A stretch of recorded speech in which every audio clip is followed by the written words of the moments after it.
Ticket পাননি অনেকেই এমনটা বলছেন। এবং আমরা যেটা দেখছি যে বারবারই সমর্থক যারা এখনো চেষ্টা করছেন আসার, আশপাশে যারা ভিড় করার চেষ্টা করছেন তাদেরকে কিন্তু সরিয়ে দেওয়া হচ্ছে।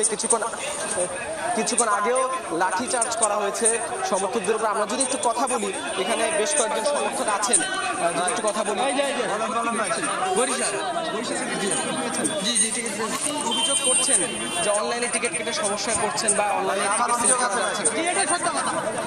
অনেকে অনলাইনে টিকিট কিনছে কিন্তু টিকিট আসলে কেউ পায় নাই। যেমন এই টিকিটটা কালকে 200 টাকা ছিল, 230 টাকা, আজকে 570 টাকা করছে, ওনারা 570 টাকা। আমরা টিকিট নিয়ে খুবই অনিয়মে আছি। 200 টাকার টিকিট কেন আমাদেরকে 600 টাকা দিয়ে কিনতে হচ্ছে? আমরা ব্যাংক থেকে কিনতেছি, তাও 600 টাকা যাচ্ছে। আমরা 200 টাকার টিকিট ব্যাংক থেকে কিনতে গেলে যদি 600 টাকা চায়, তাহলে আমাদের মিরপুর আশপাশে দালাল আছে, ওরা কেন টিকিট মিরপুর থেকে ওরা শুনছিলেন আপনারা যে সমর্থকদের যে অভিযোগ